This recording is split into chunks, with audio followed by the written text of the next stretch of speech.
اعوذ باللہ من الشیطان الرجیم بسم اللہ الرحمن الرحیم انما جزاء الذین یحاربون اللہ ورسولہ ويسعون في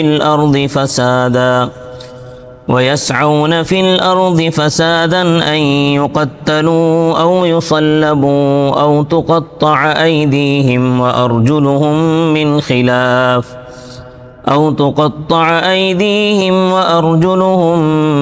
خلاف أو ينفوا من الأرض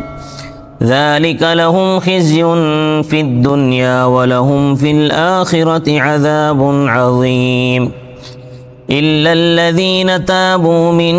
قبل أن تقدروا عليهم فاعلموا أن الله غفور رحيم صدق الله العظيم انما جزاء الذين يحاربون الله ورسوله، اس کے سوا نہیں کہ سزا ان کی جو لڑتے ہیں اللہ اور اس کے رسول سے، وَيَسْعَوْنَ فِي الْأَرْضِ فَسَادًا، اور دوڑتے ہیں زمین میں فساد مچاتے ہوئے، أَن يُقَتَّلُوا أَوْ يُصَلَّبُوا، کہ قتل کیے جائیں وہ یا سولی دیے جائیں، أَوْ تُقَطَّعَ أَيْدِيهِمْ وَأَرْجُلُهُمْ مِنْ خِلَافٍ، یا ان کے ہاتھ پاؤں مخالف جانب سے کاٹے جائیں، أَوْ يُنْفَوْا مِنَ الْأَرْضِ، یا وہ زمین سے دور کر دیے جائیں، ذالک لہم خزی فی الدنیا، یہ ان کے لیے دنیا میں رسوائی ہے، ولہم فی الآخرۃ عذاب عظیم، اور ان کے لیے آخرت میں سزا ہے بڑی، ان کے لیے آخرت میں بڑی سزا ہے۔ الا الذین تابوا من قبل ان تقدروا علیہم، تمہارے ان پر قابو پانے سے پہلے مگر جنہوں نے توبہ کر لی، فاعلموا ان اللہ غفور الرحیم،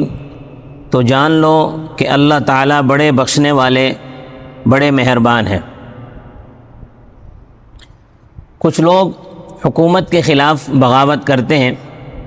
مسلمانوں کا قتل شروع کرتے ہیں، کچھ لوگ رہزنی کا پیشہ اختیار کرتے ہیں اور لوگوں کو مارتے اور لوٹتے ہیں، کاٹتے ہیں، جیسا کہ آج کل ہمارے ملک کے حالات ہوئے ہیں۔ ابھی کل ہی کی بات ہے کہ میرے ایک کزن ہیں، پنجاب میں رہتے ہیں، ان سے موٹر سائیکل اور 3 لاکھ روپے اور موبائل تھا ان کا کافی مہنگا، وہ تقریباً 7-7.5 لاکھ تک کا ان کا جو مال تھا، کچھ نقدی بھی، وہ سب چھین لیا اور بڑی مشکل سے انہوں نے جان بچائی۔ تو یہ جو اس قسم کے لوگ ہیں جو راہزنی اختیار کرتے ہیں، لوگوں کو مارتے کاٹتے پیٹتے ہیں، ان باغیوں اور راہزنوں سے سختی کے ساتھ نمٹا جائے، یہ قرآن کا فیصلہ ہے۔ یہ اپنے ہیں یعنی مسلمان ہیں، مگر مسلمانوں کو پریشان کرتے ہیں، تو جو مسلمانوں کو پریشان کرتے ہیں اس لیے یہ دشمن ہیں۔ ان کے لیے قرآن کریم نے 4 سزائیں تجویز کی ہیں۔ پہلی سزا یہ ہے کہ یا تو ان کو تہ تیغ کر دیا جائے، زمین کو ان سے پاک کر دیا جائے، دوسرا یہ ہے کہ یا ان کو سولی پر لٹکا دیا جائے، اور تیسری سزا یہ ہے کہ مخالف سمت سے ان کے ہاتھ اور پاؤں کاٹ دیے جائیں، یعنی ہاتھ پیر کاٹ کر پھر ان کا علاج کرا لیا جائے تاکہ ان کا خون رک جائے،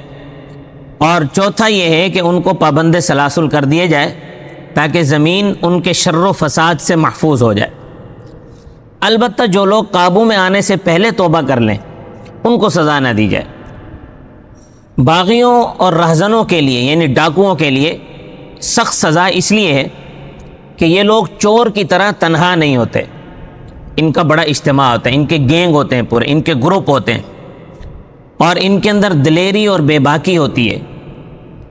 اسلحہ ہوتا ہے، اسلحے کے زور پر یہ سب کچھ چھینتے ہیں، اسلحہ بھی ہوتا ہے اور ان کے ساتھ ساتھی بھی ہوتے ہیں، گینگ ہوتا ہے پورا، تو اس لیے یہ بے پرواہ ہو کر مار دھاڑ کرتے ہیں اور لوگوں کے اموال کو لوٹتے ہیں، اس لیے ان کا فساد چوروں کے فساد سے زیادہ سخت ہے۔ اس لیے ضروری ہوا کہ ان کی سزائیں بھی چوروں کی سزاؤں سے زیادہ بھاری ہوں۔ پھر مجتہدین میں 2 باتوں میں اختلاف ہوا ہے۔ ایک یہ ہے کہ آیت کے اندر حرف او ہے، تو یہ حرف او کیسا ہے؟ یہ تقسیم کے لیے ہے یا تخییر کے لیے؟ جمہور کے نزدیک یہ تقسیم کے لیے،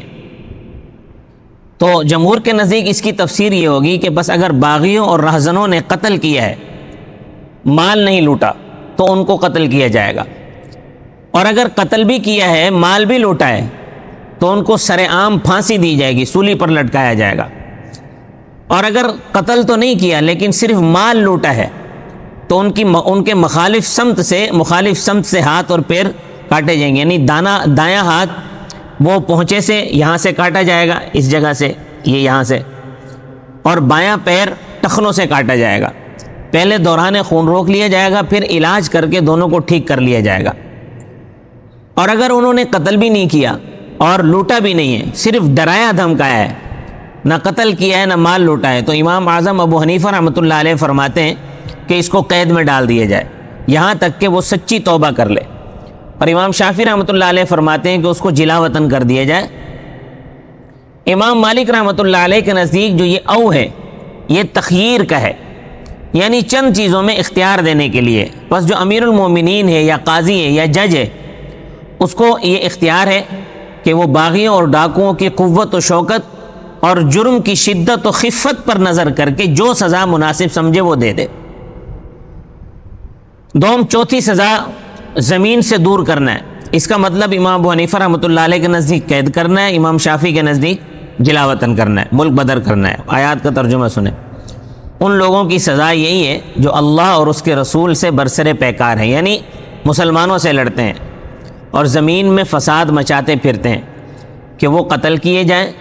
یا سولی پر لٹکائے جائیں یا مخالف جانب سے ان کے ہاتھ پیر کاٹے جائیں یا وہ زمین سے دور کیے جائیں۔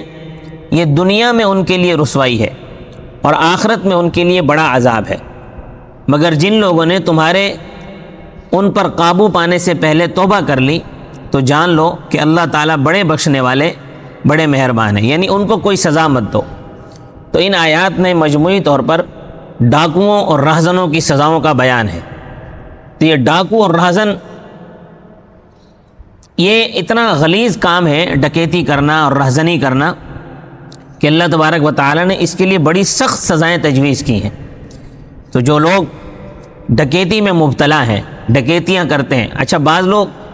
فیشن میں ڈکیتیاں کرتے ہیں، بعض لوگوں نے پیشہ بنایا ہوا ہے، بعض لوگ ایسی خواہ ڈکیتی کرتے ہیں، ان کو مال و دولت کی ضرورت کوئی نہیں ہوتی، بس شوق ہوتا ہے، شوقیہ ڈکیتیاں مارتے ہیں۔ تو میرے بھائی، یہ ڈکیتی کی سزا بڑی سخت ہے۔ تو جو لوگ اس کام میں مبتلا ہیں، انہیں چاہیے کہ وہ اللہ سے توبہ کریں اور زمین میں فساد مچانے سے باز رہیں، ورنہ اللہ کے ہاں بڑی سخت پکڑ ہے۔ اللہ تبارک و تعالی ہم سب کو محفوظ فرمائے، اور جتنے ڈاکو یہاں گھوم رہے ہیں ہمارے شہر کراچی میں یا ملک کے دیگر حصوں میں، اللہ ان سب کو ہدایت عطا فرمائے۔ اگر ان کے نصیب میں ہدایت نہیں ہے تو اللہ پاک ان کو سخت سے سخت سزائیں دے کر ان کو تباہ و برباد فرمائے۔ وما علینا الا البلاغ المبین۔